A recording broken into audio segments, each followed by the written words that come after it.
am the master of my fate. I am the captain of my soul. I am living the dream. And I want you to live the dream, because I'm not living the dream because I'm special. I'm living the dream because I was obedient to the call of the dream. So often we spend our lives wishing and hoping and hoping and wishing and desiring things. This is what I know for sure. You don't get what you wish for. You don't even get what you hope for. You get what you believe. So what is it you believe and know to be God's dream for you? So I live in the dream. I'm living in the space of the dream, and dream's good, dream's good.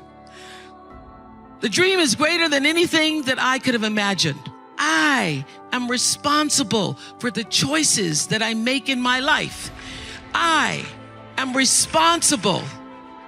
I am responsible. So obviously I grew up and was better able to articulate what those words really mean. And I discovered in physics class, the third law of motion in physics says, for every action, it's called Newton's law, and it says for every action, there is an equal and opposite reaction. So what does that mean? That means everything that you are putting out into the world, every action, bam, there is an equal and opposite reaction. It means no matter what you do, the energy of what you do, what you say, and most important, the energy of who you are is going out into the world, into your home, into your relationships, and that energy is always coming back to you.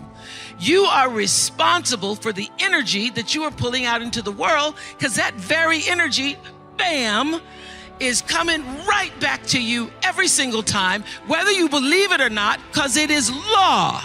It is law. It is law that what you put out into the world is coming back. You have an intention for the thing, and that the intention is going to determine the outcome.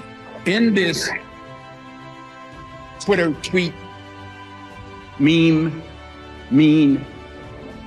world that we've created for our children, the least we can do is consider what we've done and think about the young people, the future, and individually, collectively do the best we can to try and turn this thing around. I blame no one. I look in the mirror. On the other side of it, what an opportunity we have, because tomorrow's the first day of the rest of our lives. Everybody wants to fulfill the highest, truest expression of yourself as a human being. That's what you're looking for. The highest, truest expression of yourself as a human being.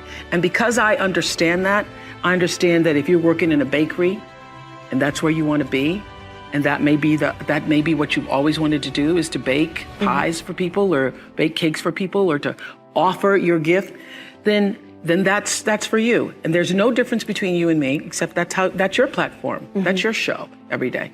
So my understanding of that has allowed me to reach everyone. To reach everyone. And there's no way that you wouldn't, because that's what I truly feel. So I was torn between what the world was saying to me and what I felt to be the truth for myself. It felt like an unnatural act for me reporting, although I knew that to a lot of people it was glamorous. And I started to just inside myself think, what do I really want to do, what I really want to do. And I will say this, knowing what you don't want to do is the best possible place to be if you don't know what to do.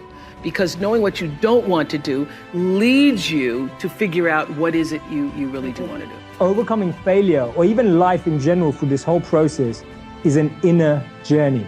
And I'll explain what I mean by that.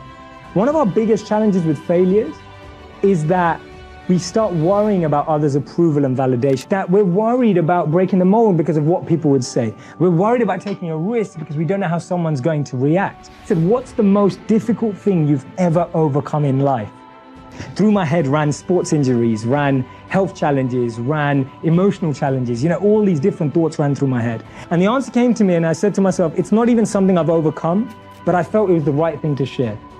I said that one of the most important things, or one of the most difficult things that any of us can overcome, and I haven't overcome it, is living for the perception of others. That's actually one of the most difficult things we can overcome. When we forego the voice of our ego and tune into the voice of our intuition, right? Our voice of our ego says, what will people say? The voice of our ego says, what if you don't make it? The voice of our ego says, this part will be safer. This path is better trodden on. And the voice of our intuition is saying, but you don't love that, you love this. This is your heart's calling. This is what's gonna make you happy every day. If you can make this work, it will be phenomenal. And that's why I always remind myself, and I've been saying this to myself for years, when I've done jobs I didn't like, when I've done jobs that were okay, and I've done jobs that I always said to myself, I'd rather die trying to make a difference and not succeed than don't try at all. Because what's exciting is the journey of every day growing and becoming the person I think I need to be to attract the goal that I want. That's more exciting to me than even reaching that goal. Believing every day that it's possible, believing that it's possible, looking at that limitless possibility and working in that way. Therefore, a lot of the challenges we have are simply to give us responsibility for the success that we're about to take on. I hate plan B. And I tell you why. Because we have so many doubters. We have so many of those people that say no and you can't do it, that's impossible. That is okay because we just turn off, as I said earlier, and we listen and we hear the no being a yes. You can't do it, you can do it, and all of that. So that is possible to do that amongst all the negative people around you. But when you start doubting yourself, that's very dangerous. Because now what you're basically saying is that if my plan doesn't work, I have a fallback plan, I have a plan B. And that means that you start thinking about plan B, and every thought that you put into plan B, you're taking away now that thought and that energy from plan A. And it's very important to understand that we function better if there is no safety net. Because plan B becomes a safety net. It says that if I fail, then I fall and I get picked up and I have something else there that will protect me. And that's not good. Because people perform better when there's no safety net. People perform better in sports and everything else if you don't have a plan B. I'm telling you, I've never ever had a plan B.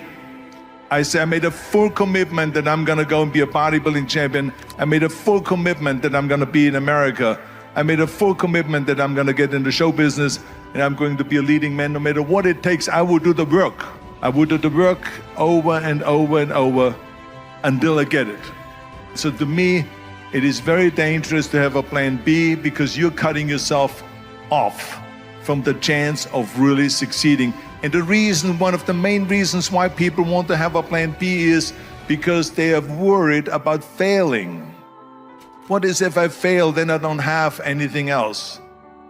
Well, let me tell you something, don't be afraid of failing because there's nothing wrong with failing. You have to fail in order to climb that ladder. There's no one that doesn't fail.